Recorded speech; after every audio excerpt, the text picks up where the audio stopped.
Hello paper crafters, I'm Sunny Sky, and today we're creating a card that is using this Peaceful Place Designer Series paper. Really lovely paper, and it is of course double-sided.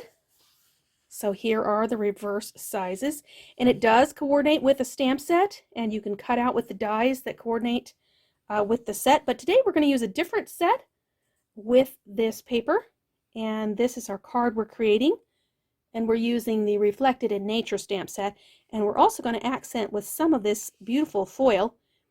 It is looks purple to me, and I chose that piece specifically because it is more purple, but it is part of the silver foil specialty pack.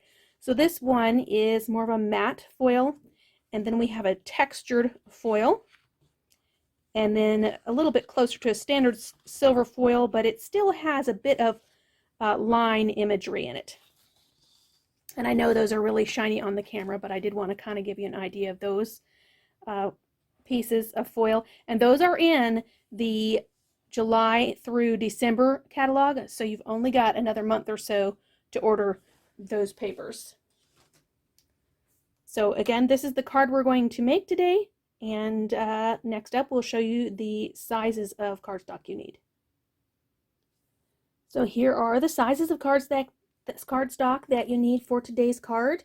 And if you want to just pause the video here, you can write those down, and then we'll continue on creating our card. All right, let's get started on our card. We're using the Reflected in Nature stamp set. And I bought this stamp set because we have recently moved to a house on a lake. And so I've not done some videos in a while. Here's our 3 by 3 1/4 inch piece of white cardstock, because we've been doing all this moving and unpacking, and I guess we've been here about a year, so I am unpacked, just still trying to get back into the routine of things. Okay, so I am stamping up this large stamp from the set, making sure I've got it good and inked. And this is a reflection stamp set. I actually have it upside down. The darker is going to be the actual house, and then here's a reflection in the water. Another way you can tell is there's the little swirls in the water, and it is a little paler.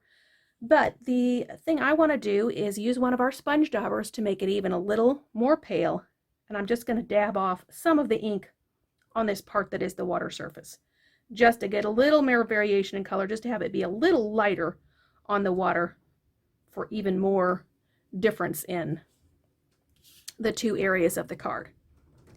And this piece of cardstock that I have cut is almost square. There's only a 1/4 inch difference on one side than on the other. So you want to make sure that you have it oriented the correct way. When I made my first sample, I just used a square because I thought that would be simpler, but I didn't like the extra white. So you actually could stamp it and then go back and trim it. And I didn't even get it even here, so I think I would like to go back and trim that. While I've got the ink pad out, though, let me go ahead and stamp my greetings. And I have a very thin piece of cardstock here, and I might mess up and have to redo it again, but I thought it was easier to cut the cardstock ahead of time to get it nice and straight, and then just stamp a couple of times. Now this is an extra long piece.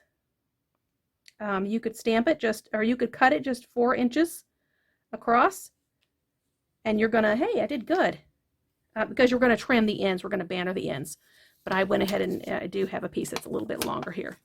Okay, and then we've got another scrap of cardstock here for our greeting that's gonna go on the inside of the card. And I've cut it the width that I want for this greeting, but I thought I'd wait to cut the height until I stamped it. And I've stamped it a little crooked, so let me go again. I could have it crooked on the block. Looks like I do. Okay, let me turn it around this way, and I need to angle it down just a little bit. Let's see if this is straighter. Yes, much better. Still maybe not perfect, but much better. Okay, so let me get my trimmer, and we'll work on trimming up these couple of pieces. Close up my ink pad. Did you notice this? My ink pad label has discolored some. It's not the Highland Heather, not the same color as this label on the outside. So I don't know if it's the different label, if it's the placement of it in with the ink that's caused that, but very interesting. that it has changed up. All right, let me move the trimmer so you can see where I'm going here. And I do want a little bit of the edges of the ink to show because it is a rough edge stamp, and I could cut it so that it's solidly inked on the edge, but I kind of like that little bit of organic shape on the edge of it. So I'm just going to trim that down. Okay, there's our stamped image, and then we've got to do our greeting, and I want to trim it on a measurement if I can. So that's about 3/4 of an inch. So I'm going to take a piece of this foil, and I cut this foil 1/4 inch wider than the piece that my greeting is on. So I'm going to cut it 1/4 inch taller than my greeting.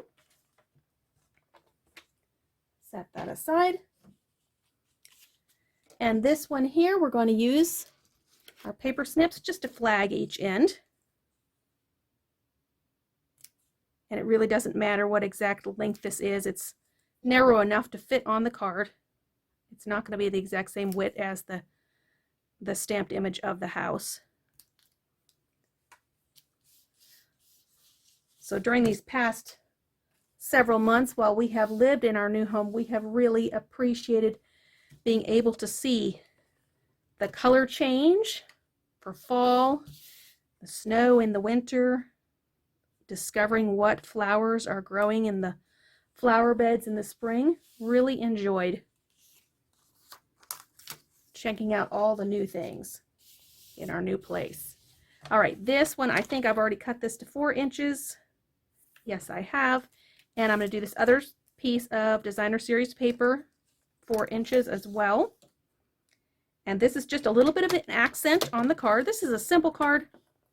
It's not a lot of technique involved, but we did sponge off some of that stamp set just to get those variations in color there, and I wanted to show you that. And it looks like I didn't get it really cleaned up quite in the center there. I'd like that to be a little smoother, but that is what we've got for this going, and it'll work. All right, I want to showcase more of the foil and a little bit of the background. I'm going to take my bigger sheet. This is actually the piece that I'm going to have, the side that I'm going to have facing forward on this card. So for this one, I'm going to flip it up and have a bit of the gingham facing. And I'm going to put some adhesive on the bottom part of this. And just a little bit of it showing, and put it behind our foil piece. And then I do want to pop that up on the card, but I'm going to attach this image first. They're going to be at the same level. So I'm going to have about the same amount of foil showing on the left and right side as I do on the top side of this card. And actually, let me take my grid paper here and just line this up straight, and then I'm going to make sure that this on the bottom side is lined up straight as well. Press it down. I love using this grid paper. It's bigger than my stamps. It's bigger than my cards and scrapbook pages. So I find it very, very handy. And I'm going to add some dimensionals up on top of this. I do want to add, some layering to this card because we don't have a lot of elements that we're adding. That layering will give it some dimension. All right, and this greeting is going to go on the inside. And then my little greeting here is too small for the dimensionals, so we're going to use the mini dimensionals. And I didn't even notice that I was wearing purple today, and we're working on a purple card. But that's kind of appropriate, isn't it? The wind is howling outside, so it's a good day to be inside. Inside where it's warm and toasty. We're going to line this up, and this is a 4-inch wide, so it's going to line up right along the border of my layer here. And then we'll add our greeting down below. Let me just kind of make sure that my flags are out about the same on both sides. And once I'm happy with it, just press that into place. And then we'll get our full card.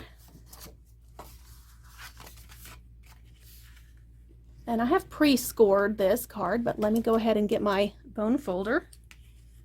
just firm up that score line.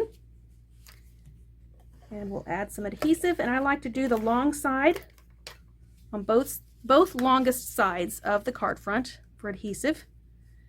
Rather than putting 4 separate shorter strips of adhesive, I think doing 2 longer ones saves time. And then on the inside of the card, we're going to add our greeting, which I layer just to give it a little bit more pizzazz on the inside here. And you could present this card to someone who has just moved or is starting a new job. Maybe they've graduated. Okay, we're going to add some silver pearls from our metallic pearls set here. Where shall we put these? Maybe right in the middle of a couple snowflakes. Ah, it's escaping from me. All right, down here. And I want to do a third one next to the first one, but off at an angle a bit. Maybe I'll put it on that snowflake there. And let's go with one up at the top as well. Well, these things are giving me trouble today. So give me a thumbs up, shop on my website if you don't have a demonstrator, and make sure you take some time to do some crafting today.